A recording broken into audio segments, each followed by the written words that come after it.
One day, we see a guy named Sato, the type of person whose mind never rests, constantly overthinking and carrying burdens before they even happen. Since he can't say no, he always takes on more than he can handle, just going along with everything saying, "Alright, fine." Today, he heads to work as usual and barely catches the train just before the doors close in his face. Standing there, struggling to catch his breath, he remembers his youth when he used to run after buses like a maniac without his heart giving out. But now, approaching 30, even his knees are saying that's enough. Then, while counting the days of the week, he realizes it's Sunday and says, "Oh right, that's why public transport's crowded and schedules are off." He arrives at the office and bumps into his friend in the elevator, who's surprised and asks, "You're working on the weekend?" Sato replies, "Yeah man, the new employee messed everything up. And of course, no one's going to clean up the mess but me. This company's got no one else, apparently." His friend says, "Dude, the game designs are a mess. They've got to hire someone to help you out. At this rate, you won't even make it to 30. You look like their slave." Anyway, Sato sits at his desk, switches to burnout mode, and works like crazy until he literally starts sleeping at the office. One day his cute coworker comes and says, "The new game, War World, is getting complaints it's too hard for beginners. Got any ideas?" So Sato the genius says, "Look, if we make the game too easy, pros will be annoyed. But if we drop in the beginners with weapons, maps and bombs, we'll make everyone happy." That brilliant idea gets approved right away, but who's left to implement it? Of course, Sato. His buddy dumps the task on him and leaves before he starts. Sato remembers another issue, so he passes it to his friend, asking him to fix another game because the client's rushing and won't stop nagging. After a brutal workday, the man remembers he's human and goes out for lunch alone, seeking peace away from the noisy office. He finds a little girl crying, asks what's wrong, and hears a bunch of gibberish, but then her mom shows up and says, "Thank you, sir." So he smiles and thinks, "Thank God she didn't think I was kidnapping her." Then he heads back to work, opens an old company game, and logs in. His friend, heading out, says, "I gotta go before my wife kills me, I'm already in hot water." Sato replies, "Must be nice to have someone waiting for you at home." His friend tells him, "If you like that, go get married and find yourself a nice girl. Start a life, man." That hit Sato hard. It was his second breakdown that day. Sato ends up sleeping in the office for the third night in a row, his eyes now panda, level dark. Despite the exhaustion, he works over 30 hours straight. When he's finally done, he lies on the floor and sleeps like a poor, tired child, but when he wakes up, he finds no desk, no computer. He's in a strange world and says, "Where am I? I must be dreaming." He pulls out his phone. It now looks tiny, like a high school kid's phone, but hey, in dreams, anything goes. As he walks through the area, he realizes it looks just like one of the company's games, especially War World RPG. And wouldn't you know it, the same bugs from the game are showing up in the dream. Even in his sleep, problems won't leave him alone. Curse whoever caused this. He opens the map and sees he landed in Dragon Valley. He spots signs of an enemy night raid and finds with him a map, a researcher, and 3 meteors, the same plan he had pitched back at the company. When the knights attack, he thinks they can't see him, but an arrow hits him in the face. He groans, "What kind of dream makes you feel pain?" Arrows rain down on him like a storm, and suddenly everything disappears except the meteors, which fall from the sky and wipe out the enemies. But one evil lizard survives, throws him a sword, and says, "Come on, let's fight like men." He grabs the sword and suddenly Sato is fighting like a born warrior, as if the sword has always been in his hand. He defeats the lizard, his level jumps to 300. He pulls out water from his bag, drinks it, finds money and a legendary sword, and decides to start his adventure saying, "Now this is real gameplay." Surprisingly, he's thrilled. Happiness floods him. He's playing again like a carefree young man. As night falls, he rests for a while and wakes up the next day ready to explore this new world he stumbled into by chance. He visits countless magical locations, enchanted by their beauty and nature. Eventually, he arrives at a place called Warrior Fortress and opens the map to check the nearest city. The closest one now is Saloo City, so he flies above the fortress to get a view from the top, but a dragon attacks. He defends himself with a powerful strike that shakes the dragon and forces it to retreat. But the path the dragon takes leads to innocent soldiers, so he hurries after it to try and warn them before it attacks, but he's too late. The dragon reaches them first. The soldiers fire arrows that don't affect it, but the army sorceress casts deadly spells that bring it down. The soldiers rush to finish it off, but the dragon escapes by a miracle, flying quickly away only to return to where Sato is, who just can't catch a break. The commander orders the sorceress, Xena, to stop the dragon fast before it flees. Xena conjures a wind spell and fires it at the dragon, but it backfires, launching her into the air. She starts falling from a high place, and when Sato sees this, he plays the hero, flies in, and catches her before she hits the ground. And that, my friends, was the beginning of Sato's journey in the new world. and gentle Sato, after saving the sorceress, landed on the ground with her ever so smoothly. The girl was enchanted by him and his charisma, like she had just seen her dream prince in a TV commercial. She said, "I'm Zaina, personal guard of Count Saloo, a sorceress in the army, 17 years old, and there's no one in my life." Her eyes sparkling as the atmosphere turned rosy, but before she could enjoy a full romantic moment, her friend Lilo stormed in, all fire and arrows, yelling, "Get away from my friend, you animal, or I'll set you on fire." Xena tried to calm things down, saying, "He saved me. This guy literally came out of the ground without him. I'd be dead now," with slow music playing in the background. But Lilo wasn't convinced. "I've seen tons of guys like this, and I know their type. This one's no hero, just another fireball con artist. Move or I'll burn both of you. I swear I'm not in the mood." So Sato tries to diffuse the drama, saying, "Calm down, ladies. I'm just a poor, harmless merchant passing by. Saw your friend falling and figured I'd help. My bad, I guess." They snapped back. "Since when does a merchant walk around without goods, you idiot? Or wait, better not insult you or you'll sulk like a child." He replied, "Well, my horse ran off when it saw the meteors, gets scared easily, unlike me." They said, "If you really saw the meteors, you'd have run away too, not toward where they landed." So Sato kept up the act and said, "I was visiting my grandfather's grave near the fortress when the meteor hit. My horse bolted and I couldn't catch it." Zaina said, "Alright, show me your documents then." He told her. They were in the cart with the horse. Gun now. Honestly, in the end, she believed him and said, "Come with us, hero. We'll get you new papers in our city Saloo." Just nearby, he agreed immediately. He wasn't going to find a better opportunity.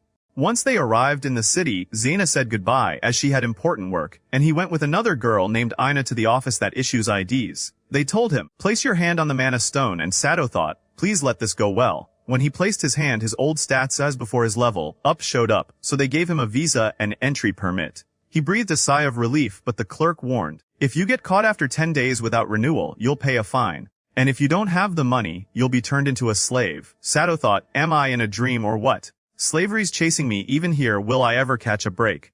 After that, he looked for a place to stay. Looking around, a little girl noticed he was new in town and dragged him by the hand into the inn where she and her mom lived.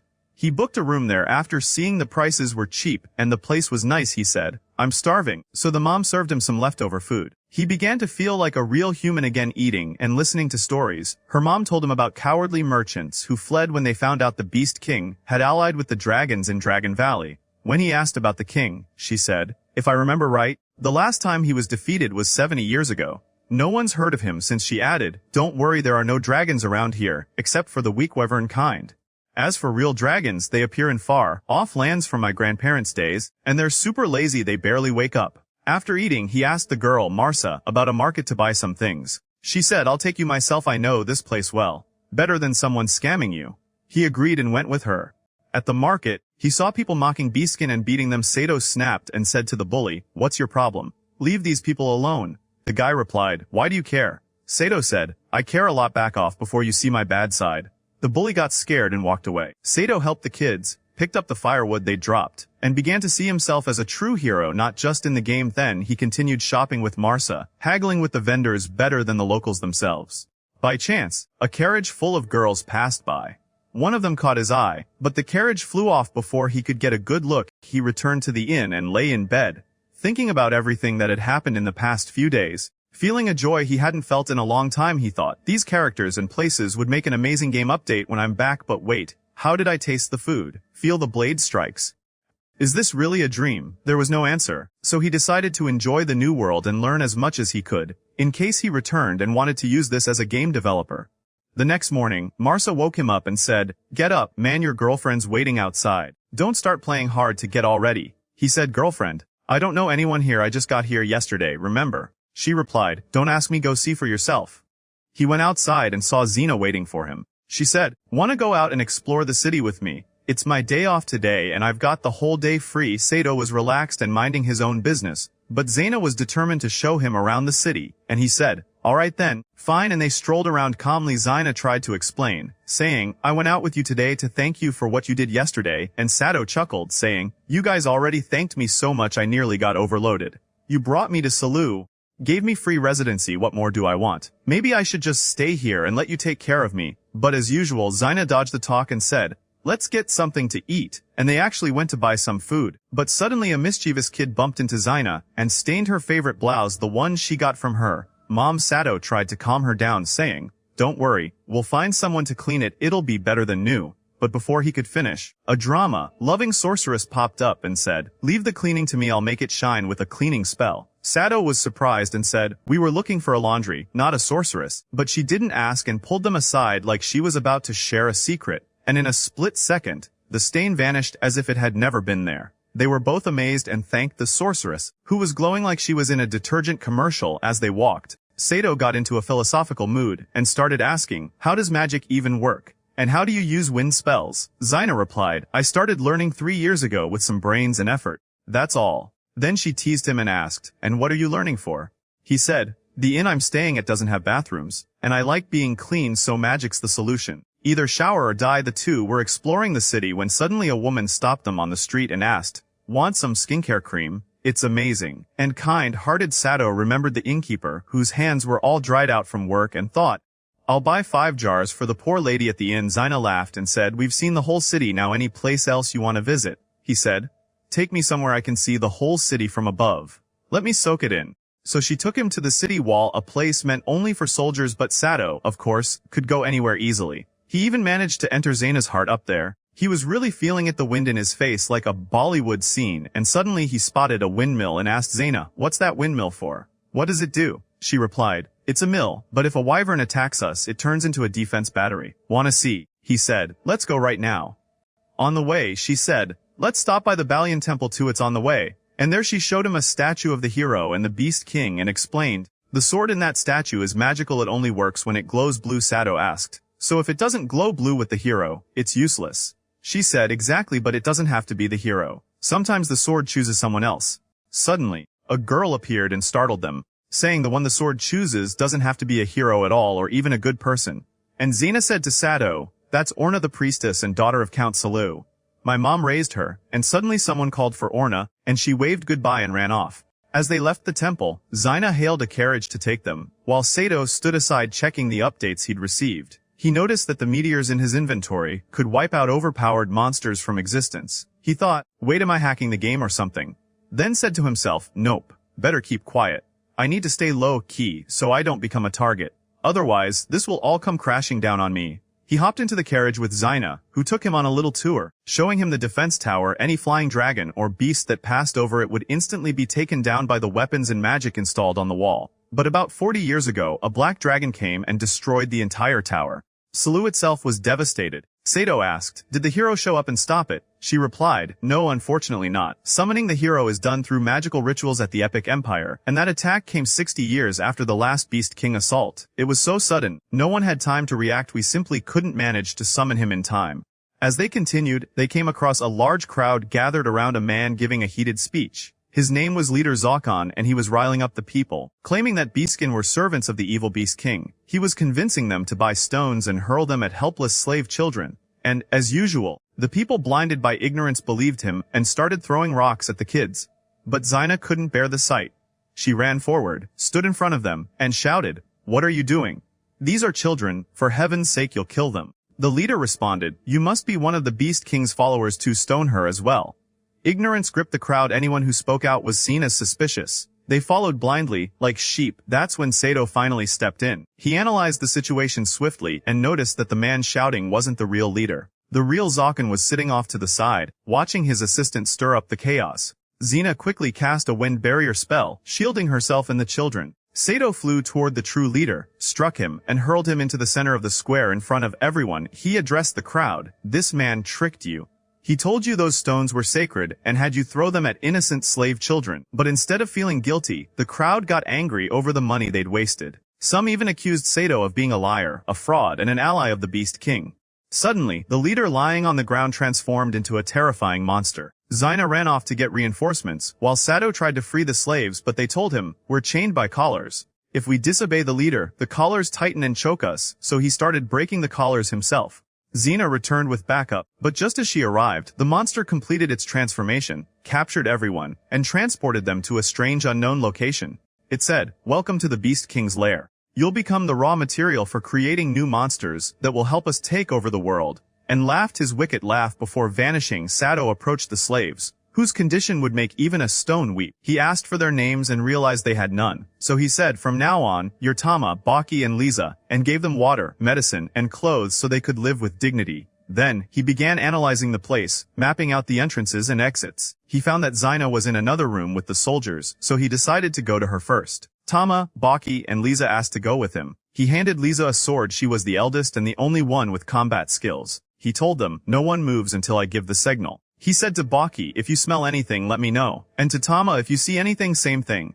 Suddenly, Baki said, I smell blood coming from far away. I think a monster is headed our way. Sato warned them to stay still. Lisa said, we could try sneaking around the monster or ambushing it before reinforcements arrive. They'll be too late anyway. He agreed, and they attacked the beast. Lisa retrieved its core and gave it to Sato to sell later. He noticed her level increased the moment she absorbed the core. After defeating the first monster, they continued exploring the strange area. Sato thought about boosting Tama and Bachi's levels too, so he ordered them to gather some stones and train by throwing them. Suddenly, they encountered another monster. Sato pulled out a bullet and landed a shot to the head. The others threw stones. When the monster weakened, one of them stepped in and retrieved the core, slowly increasing their levels, but the real surprise came when a terrifying giant worm appeared, its eyes poking out from all directions. Sato shouted, Baki, throw stones to distract it. But the poor girl froze in fear and ran off crying. Sato didn't leave her behind. He took down the worm himself, then gently brought Baki back and told her, you have to return and retrieve the core yourself. She did, overcoming her fear and claiming the core. She felt guilty and apologized, but he told her, it's alright.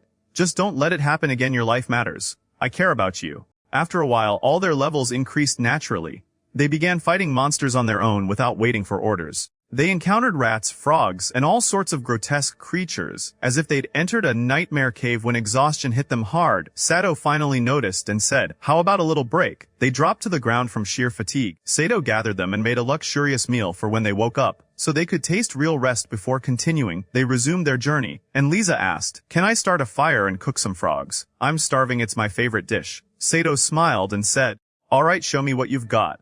He checked the map and told them, we're almost out of here. After eating, they moved on and encountered a giant slime monster. Sato shot it straight in the face, but the monster absorbed it like nothing happened.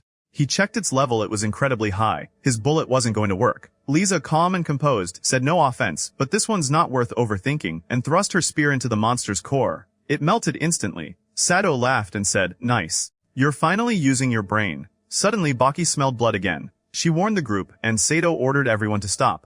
Out of the wall emerged a level 40 wolf, its eyes blazing red with fire. It lunged at Sato with full force, but Sato activated a devastating skill that flipped the monster onto the ground and swallowed it into a pit like a literal hole from hell. They kept going and found people wrapped in spider webs, still alive. They freed them, and the first one turned out to be the son of a rich family who said, if you get me out of here, I'll give you a reward you've never dreamed of. The second was a merchant also asking for help. But the third was the same bully who had yelled at the kids when Sato first arrived in the city. He had just shouted at Baki to give up her weapon.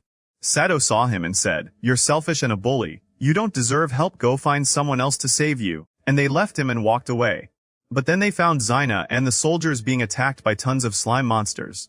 The battle broke out, and everyone split up to help the soldiers. The surprise came when the bully managed to free himself, but then a monster attacked him, and he was helpless. Baki and Tama stepped in and took the monster down, leaving him stunned and ashamed that two little slave kids were the ones who saved him. Sato rushed to free Zaina, and as soon as she saw him, she lit up with joy and ran to him. But Orna said, can we save the romantic scene for later? We're still in prison. She asked Sato to guide them out, feeling like he knew more about the monsters and the layout of the place. Zaina asked him in shock, how did you know the slime monster's weak point? He replied, Lisa told me. She was shocked and said, a girl, you were with a girl. And Orna interrupted, saying, focus, please, this isn't the time for jealousy. The soldiers searched for an exit and tried to open a locked door, but Tama noticed a strange wall and told Sato, who discovered it was a hidden door. When he went to check, he saw the soldiers had opened a chest they thought was treasure. But the chest turned out to be a trap, and the monster that brought them here burst out. Things got heated instantly. As the monster emerged from the chest, Sato sensed danger for Tama, Baki, and Lisa, so he quickly put them to sleep and moved them aside, thinking to himself, I have to end this fast. The soldiers took position, putting Zaina in the lead since she was the main sorceress. But the problem was their spells were too slow. The monster was 10 times faster. Every time someone tried casting, the monster struck them before they could finish, ruining the whole plan. Amid the chaos, the merchant whom Sato had saved earlier joined the battle and used all his fire magic. But the monster didn't even flinch. Sato quickly analyzed the situation and realized the monster had a magical protection spell on itself. But that wasn't the real disaster. The real problem came when, from the darkness, a terrifying wolf appeared and attacked Sato, knocking him into a deep pit that dropped him into another room in the prison. But Sato wasn't just anyone. As soon as the monster got close, he pulled a sharp sword from his bag and sliced it in half in a second.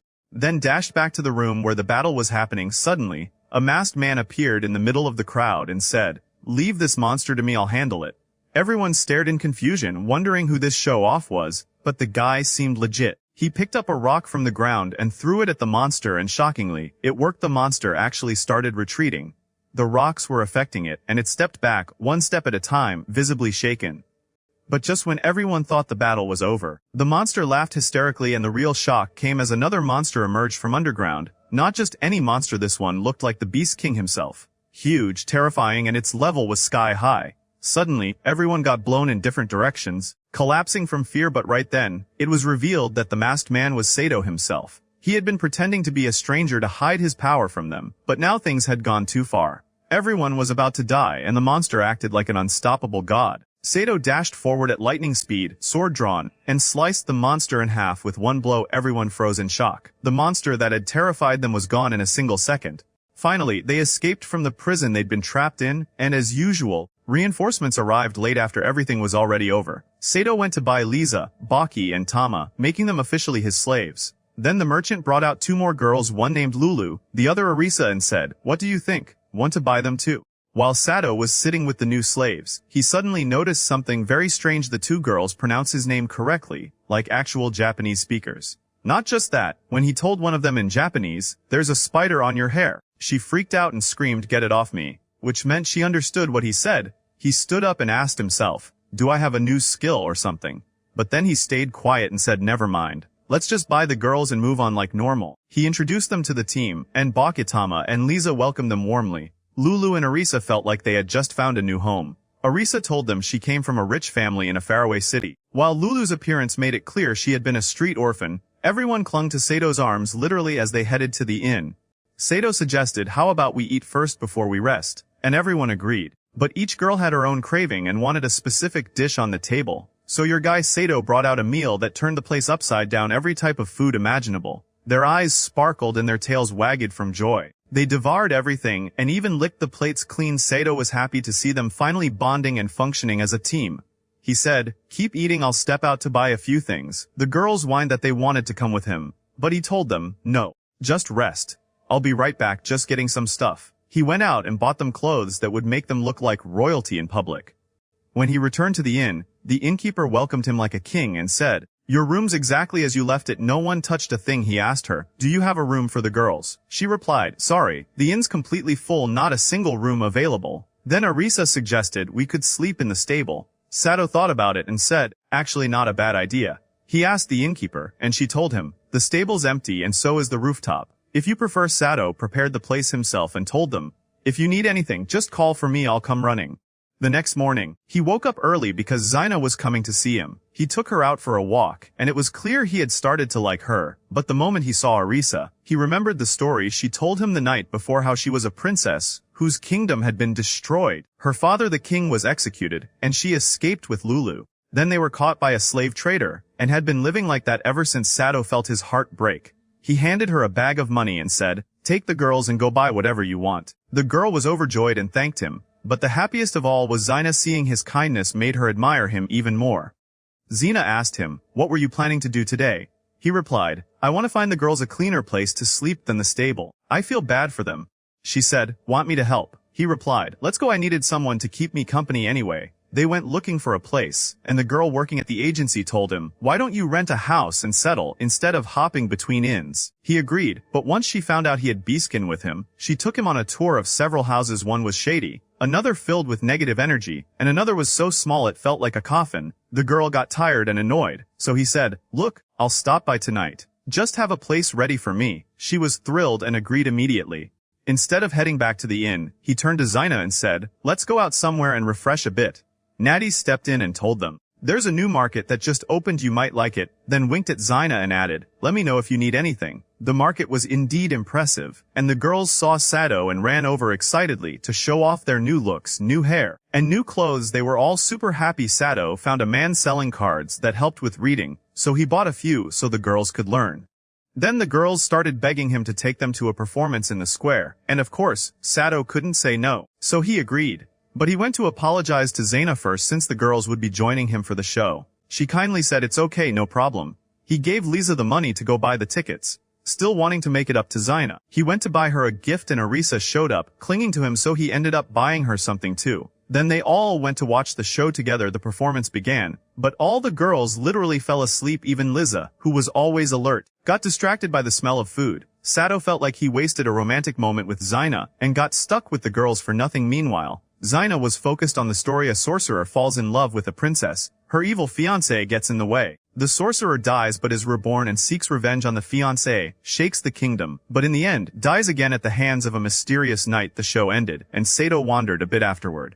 The girls came out crying from the sad ending. Zaina and Arisa got into a heated argument about the play's ending. Sato stepped in to calm things down and got Arisa to apologize, then made peace by treating them to food. Lisa went to buy it. Zaina met up with her unit and told them they had gotten crushed earlier by a swarm of giant flies that had crossed the kingdom's border.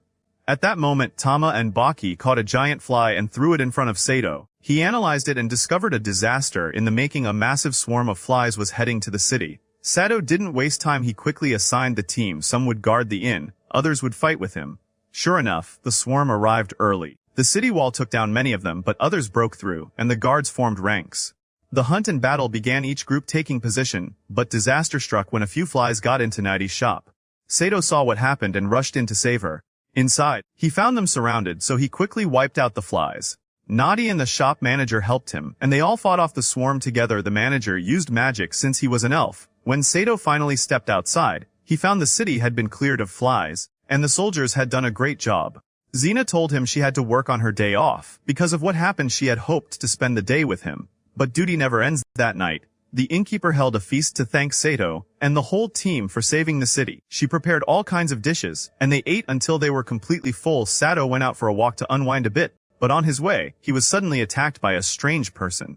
Without hesitation, Sato pulled out his gun and shot the attacker. When he uncovered his face, he saw it was a strange creature whispering, "Protect the princess." Sato quickly picked him up and took him to Nadi's shop, asking the elf there to treat him. When they checked what he had hidden, they discovered a small princess also from the elf race. As soon as Sato entered the shop, he found the elf shopkeeper recognizing the girl, who was from his same race, and calling her Mia. He described her like she was something extraordinary. The strange creature that had been carrying and protecting her looked completely exhausted, his face showing clear signs of fatigue and bleeding. Everyone started worrying and wondering what to do. He looked like he was about to die. Nadi stepped in and said she had to go out quickly to look for help, hoping to find someone who could save him. Sato followed her right away. There was no way he'd let her walk alone at night in case someone tried to kidnap her. The next day he returned to his inn and told Arisa and the others what had happened. He added, "I'll be late today. Going to visit Nadi. It's something important, and please, I'd rather not be disturbed." He went to the shop and asked Nadi about Maya's condition. She replied, "She's fine now, just a bit drained yesterday from everything that happened." The exhaustion was caused by a lack of magical energy, and they had two options: either buy her a rare, expensive medicine, or take her to a special place where she could recharge. Suddenly Mia woke up, her face full of fear. It was the first time she'd found herself in a strange place. Nadi comforted her and told her that Yursa, the shop owner, was also an elf and would be visiting her soon. When Maya heard the name, she reacted like she had heard it before. Sato entered calmly, smiled at her, and said, "I'm the one who saved you last night." Nadi left them for a bit, saying she'd prepare something to eat, and left the two alone. Sato sat and talked to her, opening different topics, and asked her, "What's the deal with the spirits that stay with the elf race?" She replied innocently, "I don't know." Every time he started a conversation, she gave one-word answers and cut it short. But the moment he stood up to leave, she said, "Don't go, stay with me." So he did, sitting with her a while longer like she wanted. When he returned to the inn, he found the girls gathered around, learning to read, using the cards he'd bought for them. He encouraged them and sat with them, telling them about Mia and the mouse creature who protected her. The moment they heard the word princess, their eyes sparkled, and they started begging him to take them to see her. After relentless nagging, He gave in and took them to the shop, just like they wanted. Every time he tried to leave, he found Mia clinging to his clothes, saying, "Don't go," clearly attached to him in a way he didn't understand. He hadn't done anything to deserve such attachment, or so he thought. Later, Nadi asked to speak to him privately. She said, "You haven't been working for a while, even though you said you're a merchant. And where's your cart? The one any merchant should have." He replied, "My cart was destroyed, and the horses ran off when the meteors fell." Nadi said, "No worries. I've got a deal for you worth 1,000,000 coins. A merchant is selling his cart for half the price. It's a nice one and comes with 2 horses too." But Sato told her, "I might be a merchant, but I've never driven a cart before or even ridden a horse." At that point, Lulu jumped in and said, "I've driven a 1-horse cart before. I can teach you how to handle 2. Or I can drive it if you want." He liked the idea and gave Nadi a down payment to reserve the cart. He let her keep the rest. Then, he decided to take the girls out camping. They had been stuck inside the inn too long and needed a change of scenery. They went to the location, set up the tents, and while he was boiling tea, a loud whistling sound startled everyone. They thought the world was ending, but he reassured them, "That's just the water boiling. Everyone, it's totally normal. Don't worry." Arisa suddenly turned into a science teacher and explained why water whistles when it boils.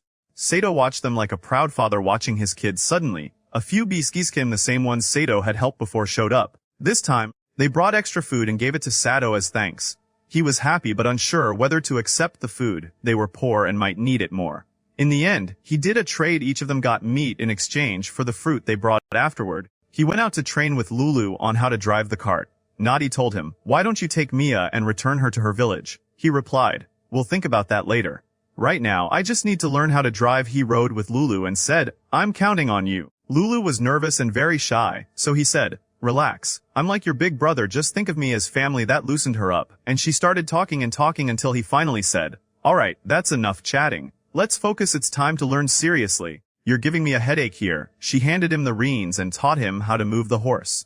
As night fell and they were riding, Sato felt something strange, a gut feeling that something wasn't right, making his mind race. A carriage passed by them, and an owl perched on a tree suddenly flew and landed on the passing carriage. The atmosphere grew tense, but in the end, they reached the inn safely where Maya was waiting to welcome them. Finally feeling better thanks to the medicine Nadi and the manager had bought for her, that's when Sato decided to celebrate her recovery. He asked Mia what she wanted to eat. She told him a specific dish, and he happily told the girls, "Go buy a big batch of it, we're having a party." But while he was getting things ready for the celebration, he felt something strange. Red eyes appeared and vanished in front of him. He turned around to find the same owl he hadn't trusted, its eyes now glowing bright red. He rushed back to the shop and found Meizo, the mouse who had been protecting Mia. He thanked him for saving her and began telling him about the princess, that she had been kidnapped by a group of lizardmen, escaped, and met Meizo the Red Shield, who rescued her. They had been heading to Saloo to meet the manager, and thanks to Sato, they finally did. But before the story continued, loud screaming came from the girls. Sato rushed downstairs to find them terrified by the sound of thunder. He comforted them and told them not to be afraid, but noticed Tama staring intently at something. He followed her gaze and saw the owl that had been watching them transform into a completely different creature, a terrifying, monster-like being. And suddenly, out of nowhere, a terrifying, evil creature appeared and used mental magic on them, freezing everyone in place as if time had stopped. No one could move, or even blink. But Meizo wasn't an ordinary guy. He struggled with all his strength to resist the effect, especially since he felt it was the same creature that had tried to kidnap Mia before. Arisa, too, was trying to use her resistance magic to avoid falling under its control. Suddenly, Sato focused intensely, flipped the mental table in his mind, and activated the resistance skill he had recently unlocked. For the first time, he was able to think freely without the creature influencing him. But as he stood there, a strange name popped into his head: Zane. He kept asking himself, where did I hear that name before? Why did I connect it to the creature in front of me? Then the creature moved toward Mia, gave her a strange look, and confidently said, "I came to take you back." Sato calmly stood in his way and politely replied, "My name is Sato, and I'm just a simple merchant." The creature laughed wickedly and said, "The way you speak and stand still shows you're not just a simple merchant. But no matter, as long as you don't interfere, I'm taking Mia and leaving." But Sato said with calm yet deadly seriousness, "This girl is like a friend to me, a little sister, and she's not going anywhere unless she wants to." That's when the creature got irritated, the tension rising. Sato decided there was no option but violence. He charged in and hit the creature in the stomach with full force. But the punch went right through him, as if he were a shadow with no body. Sato fell to the ground. The creature didn't hold back. He tossed Sato into the air and slammed him to the floor like a savage.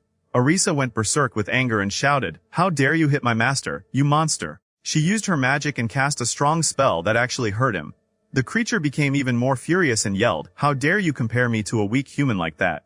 He declared he would take Mia by force and said if they had any sense, they'd hand her over to avoid trouble. That's when Mia decided to surrender to her fate. She told them to run and not worry about her. But Arisa replied bravely, "We're not risking our lives to save you out of pity. We're doing it because you mean a lot to Sato." She told Sato to step back, and she prepared a more powerful and violent spell. She launched it at the monster. It was so strong her hair changed color. But even that didn't affect him. Even the magic blasts passed right through him and hit the wall behind. The monster, now fed up, said, "I warned you all more than once and none of you listened." He grabbed Mia, opened a strange portal, and pulled her through. The portal began to close slowly. Sato told Nadi to stay with Arisa, and decided to enter the portal to save Maya. He dove in at the very last second before it shut. Suddenly, he found himself in an empty world like space, with absolutely nothing. His energy started to drain, one bit at a time. He felt like he was going to die. If things continued this way, he was done for. Worse still, there was no map to guide him. The place was sealed off in all directions. But suddenly everything changed. The world around him shifted and became clearer. He saw Mia sitting on a chair with an elf beside her, caring for her. The monster came down some stairs, looking very surprised. The creature stared at him and said in disbelief, "How did you escape my mental prison? That's not something just anyone can do. Anyone who survives that could fight the Eternal King himself." But Sato didn't care. He ran straight ahead to save Maya. But the world transformed again, the surroundings scrambling. Suddenly, he found himself in a very high place facing a huge tree and a bridge he needed to cross to reach it. Despite his fear, he walked across the bridge, defeated flying monsters using his magic pistol, and made it inside the tree.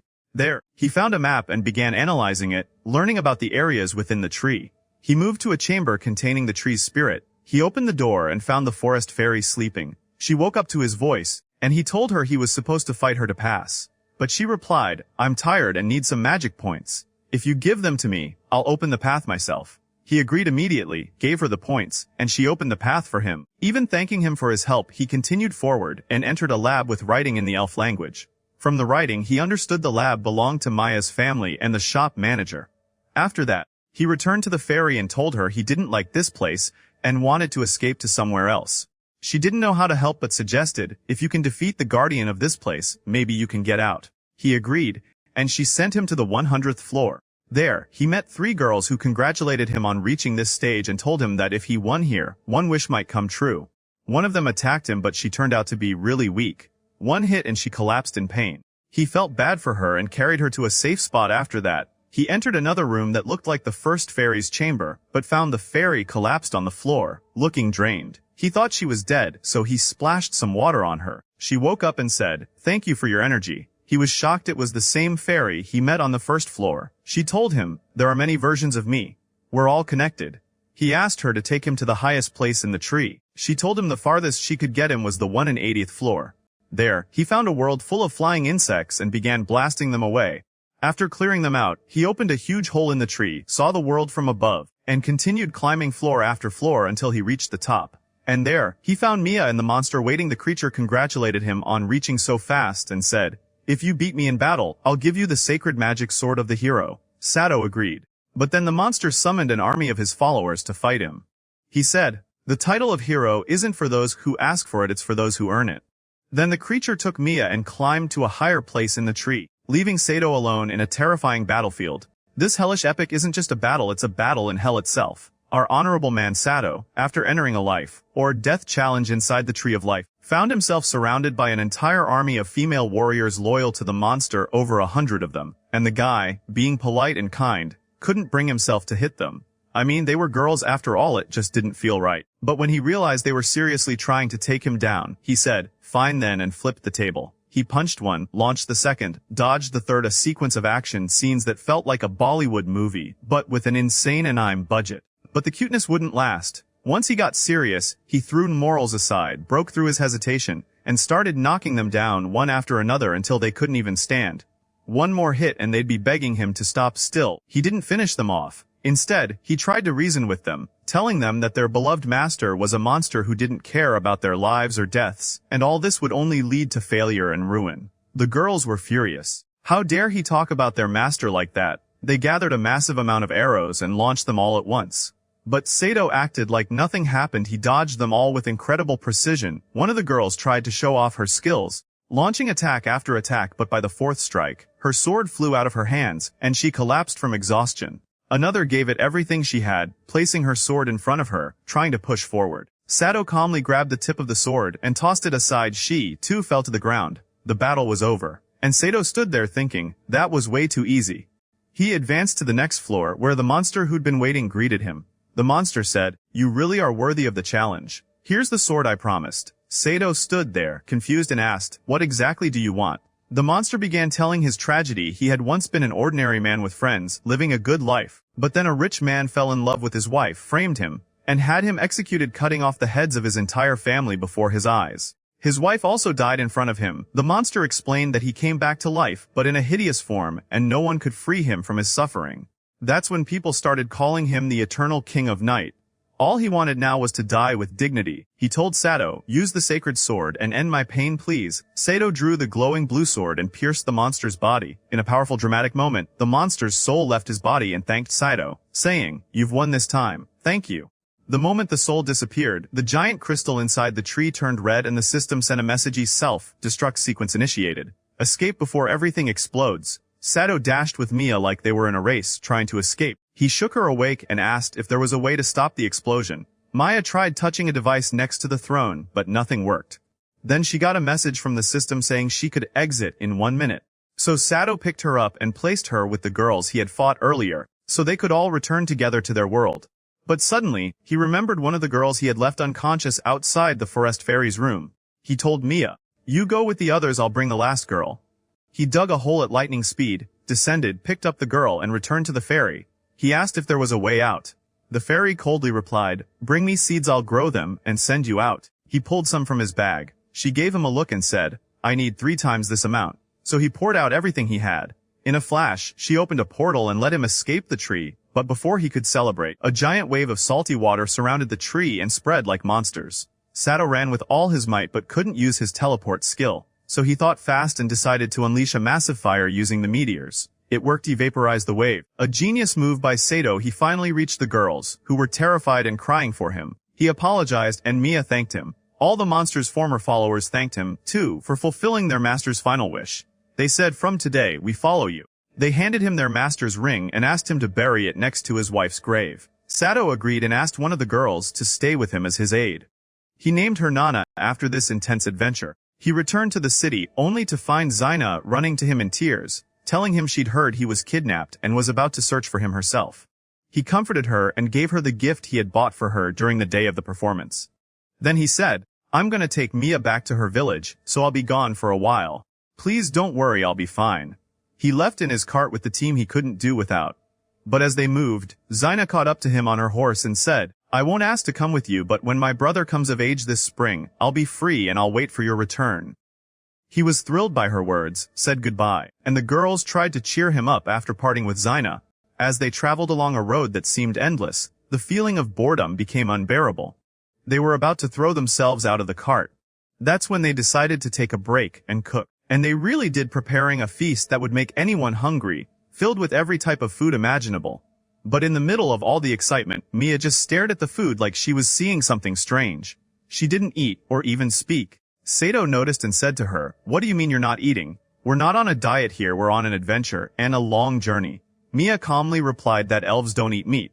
Sato looked at the meat plate, swallowed hard, and said, "Well, that means the meal we put so much effort into won't impress her." But instead of getting upset or saying anything rude, he respectfully made her a special dish, meat, free, as if she were a real princess, not just a lost girl they were escorting home. After the meal, he even washed the dishes himself like he was their servant, not the other way around. Suddenly, Lisa started preparing another meal different from the one they just made. Sato said, "That's too much, no one can eat all this." Lisa replied seriously, "It's for later. The road is long, we could get hungry at any time." Sato nodded and said, "All right then, whatever you say." After that, he left them for a bit to wander and look around. He began admiring the nature surrounding him, as if he were seeing the world for the first time. He stood there and said to himself, "Am I really starting to get attached to this place? I don't think I'll be able to leave it so easily, especially with the girls around me making me feel like they're my own children." He looked at Mia and saw that she was regaining the energy she'd lost before being kidnapped. She seemed more at ease now, which calmed his heart. But suddenly, Arisa surprised him and said the straw pillows she made were awful and sleeping on them broke her back. Sato laughed and said, "Alright, come on then, let's fix them together instead of complaining." He called the girls, and they all gathered like they were in a sewing workshop. Everyone joined in with excitement. Sato started sewing the leather around the straw at lightning speed, but unfortunately, he realized he forgot to tie the thread. The whole thing unraveled in seconds. They all looked at him with disappointed eyes, but he calmly said, "No worries, we'll start again from the beginning." And they did, finishing it even better than before. At that moment, Sato decided to use the leftover leather and straw to make creative shapes, dolls and toys to make them happy. He discovered new skills in himself he didn't even know he had. He made a beautiful doll and gave it to Mia, but Nana snatched it and said, "I really like this one." Sato laughed and told Mia, "I'll make you an even better one, don't worry." They continued the journey and time passed. The weather grew more exhausting and the horses looked like they were about to collapse. Sato looked at Maya and said, "When she was a princess, she probably wasn't used to all these bumps. We need to slow down a bit." He told Tama and Baki to go out and play, and to explore the rocks along the road for fun. Arisa got upset and insisted on going with them. Lisa came and said, "We've taken too many breaks, we're wasting time." Sato replied, "Just 5 minutes, let me finish thinking, then we'll go." Suddenly, while standing there, he heard enchanting music like something out of a movie. He turned around and saw Mia and Nana sitting down. Mia was holding a leaf and playing it, producing an incredibly beautiful melody. The girls all gathered around her to learn. Everyone was amazed by her technique. Sato decided to try it too, but unfortunately, the sound he made was like a strangled cat. Maya took the leaf from him and laughed. Arisa said, "Come with me, I need to talk to you about something important." She walked with him into the forest, and showed him a shrine hidden among the trees. As soon as Sato saw it, his eyes sparkled. Suddenly, he felt pulled into another world. Images flashed in his mind, a girl with colorful hair speaking incomprehensible words. He felt like he was in a different body, younger, in memories that weren't his. He almost passed out from the dizziness. But Arisa's voice brought him back just in time before he fainted and fell. They returned to camp and found the girls all messy, like they'd just come back from battle. Sato asked Mia if there was any magic to clean them. She said she didn't know. So he decided to cook for them, and they sat down to eat together while he zoned out, thinking about what he saw. At that moment, he realized that Zane's monster skills had transferred to him. He could now craft custom spells like he had a magic lab inside his brain. Suddenly, a cart passed by them. Sato saw it and told Lulu, "Stop right now." He got out quickly and found the other cart was carrying the mouse tribe followers of 100 who had been looking for her for a long time. As soon as they saw her, they ran to her and were overjoyed. Sato reassured them that she was fine, and they told him they had to keep moving but were leaving her in his care. He replied, "Don't worry, we'll catch up with you soon." After they left, Sato decided to go hunting with the girls.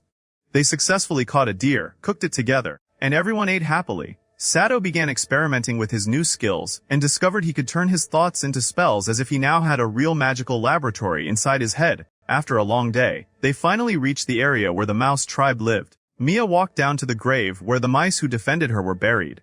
She said goodbye in a very emotional moment, then continued the journey with Sato and the rest, everyone's eyes full of determination and resolve, as if what lay ahead would be far more dangerous than anything they had faced before. After that, they arrived at a city, and Sato went out on his own for a bit to enjoy himself. He entered a restaurant, spoiled himself, ordered a ton of food, sat down, and dug in. He even left a tip. When he saw people arguing because the prices were sky high and no one could afford to pay, he invited everyone in the restaurant, "Order whatever you want, it's on me." Naturally, everyone was impressed, thinking he was a rich man. Even the girls started clinging to him, not wanting to leave him alone. But he respected himself, left the restaurant politely, and returned to his group, telling them all about his peaceful, drama-free day. By coincidence, while riding his cart, he saw a man on horseback beating 2 innocent poor people.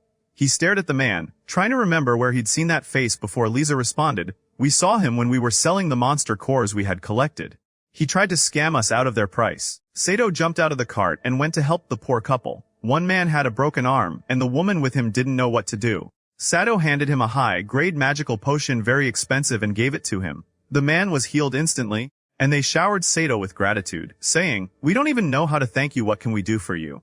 He said, "It's nothing, really, it wasn't a big deal." Arisa looked him up and down and said, "Since when did you become so generous? You've been throwing money left and right. You should really hold back, especially with the magic potions. We'll definitely need them eventually, and we might not have any left when that time comes."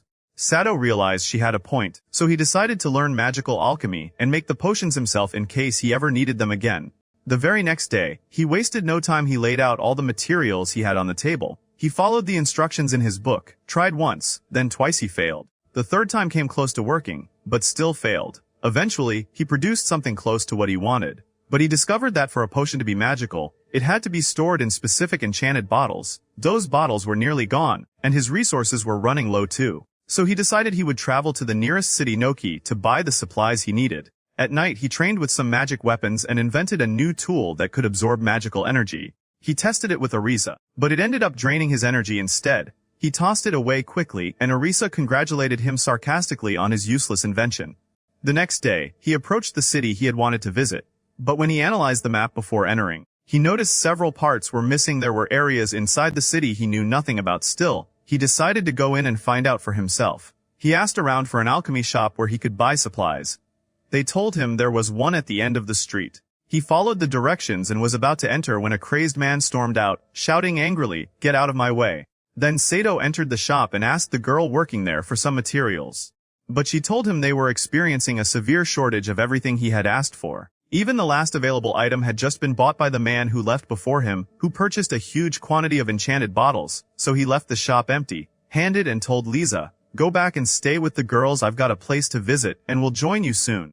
That night, he returned to the shop in disguise and asked the girl to bring him some magic scrolls. With these scrolls, he'd be able to cast magic freely without being trained, or having the spells memorized. Then he went off to explore the areas that were erased from the map. He walked into the forest, and at first, everything seemed perfectly fine, nothing unusual at all. And then he started to feel like he was being watched or surrounded. He wasn't comfortable at all, until suddenly, he passed through a transparent gate without even noticing it.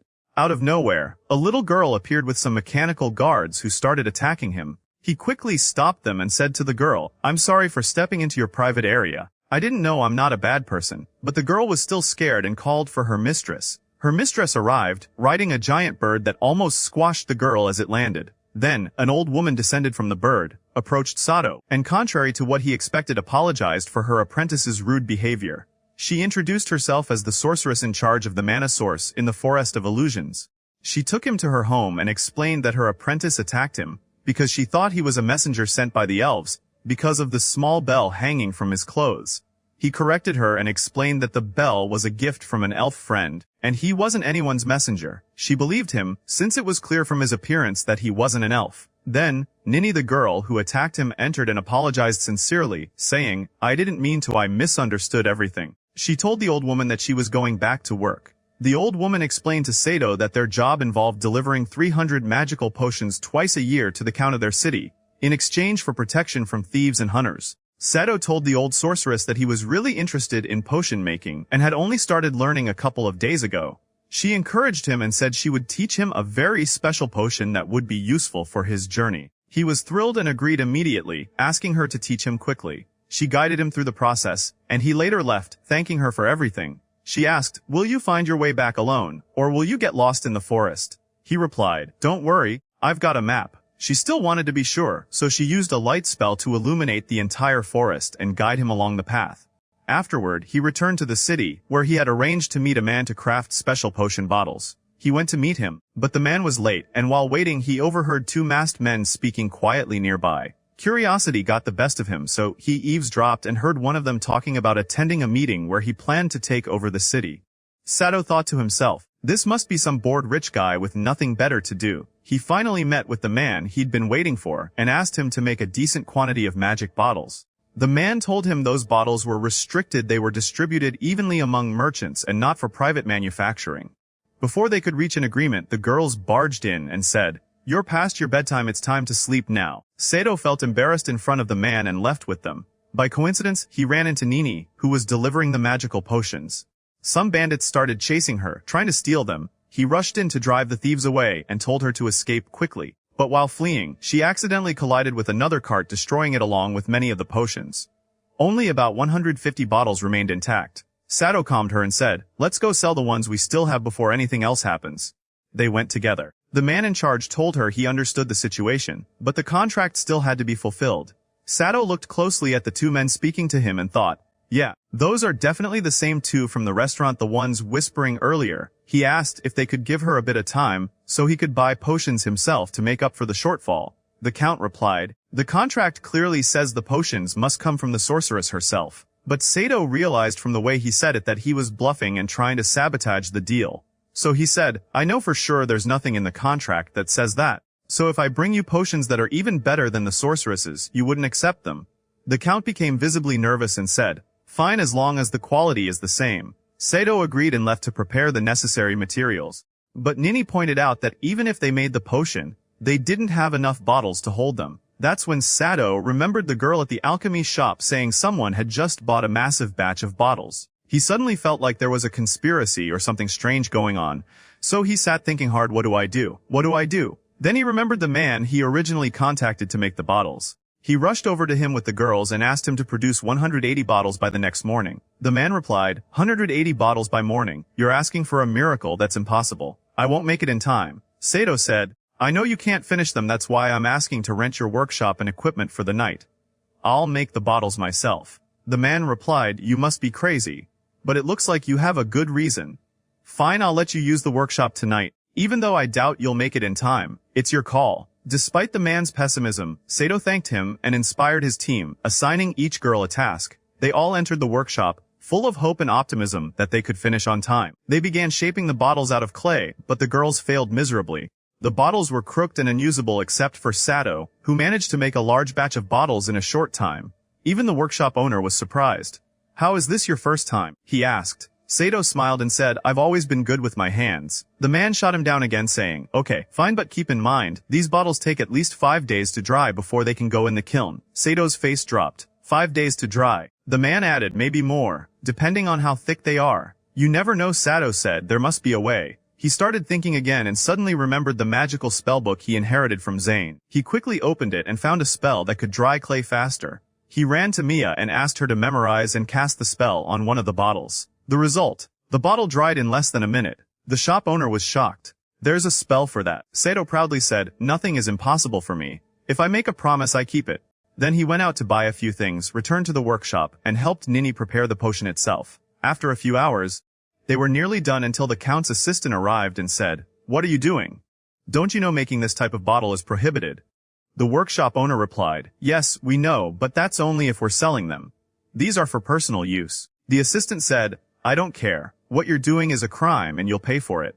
And instead of fining or arresting them, he smashed the kiln, the bottles, and all the work they had done. Everyone stood there in shock, staring at the mess. Their entire day's work destroyed. The shop owner apologized. He felt sorry for them but said, there's nothing I can do. Nini sat crying. Sato said he needed to have a word with the magical bird on her head. Then he saw Arisa sitting on the floor, upset, surrounded by broken bottles. He looked at her and said, what, you think I'm just some random guy? Didn't I tell you to trust me? She replied, I don't get what you mean. He said, the broken bottles lying here are the ones Nini smashed this morning. I hid the ones we made in a safe place. These were just for show in case something happened. I had a feeling the count might try something shady. Arisa was amazed and said, you've got to teach me how to be sneaky like that. I totally believed you. Sato said, all right, enough sulking. Come on, let's load the real bottles into the kiln. But the kiln was broken, so they had to use just a small part of it. They tried firing a test bottle, but it shattered instantly. As expected, the temperature inside was unstable due to the damage. Sato sat down again, thinking what now? Then he remembered that miracle book. He opened it and found a method using some clever tricks. He figured out a way to finish the batch on time. He and Arisa locked themselves in a room and finished all the bottles they needed. Everyone outside was on edge. When Sato and Arisa finally came out, they looked upset. Everyone asked, how did it go? But then the two of them grinned and announced the good news: they did it. They'd finished the potion delivery on time, and they were going to teach the count and his assistant a lesson in honor and integrity. They loaded everything up and delivered the potions to the royal castle before the deadline. They gave the count all the potions and he counted them. Sato then asked him to sign a document confirming that the potions were delivered on time. But the count stalled, refusing to sign. The sun was setting and the day was almost over. Sato kept pushing, saying, come on, sign it, we delivered on time. But the count kept delaying. Everyone was tense, unsure of what to do until help arrived. The king himself appeared and said, I'll sign it. He fired the count from his position, explaining that the old sorceress had told him everything about the evil count's schemes. The count snapped. How can this happen to me? In a rage, he attacked the king with a spell, but the king blocked it effortlessly and said, I actually pity you. You're a fool. How could someone in your position believe that spell would kill me in my land, in my home? The king drew his sword, ready to strike. But Sato stepped in and knocked out both the count and his assistant. The king asked, why did you interfere? Sato made up an excuse, there are kids here. They shouldn't see blood. But inside, He was just thrilled to finally get the chance to punch that guy. It was personal. Afterward, he left the palace and said goodbye to the old sorceress, Nini, and the shop owner. They all thanked him. The old sorceress gave him a magical lantern as a gift. The shop owner said, "The king is going to build me a bigger lab and a wider kiln. Business is going to boom."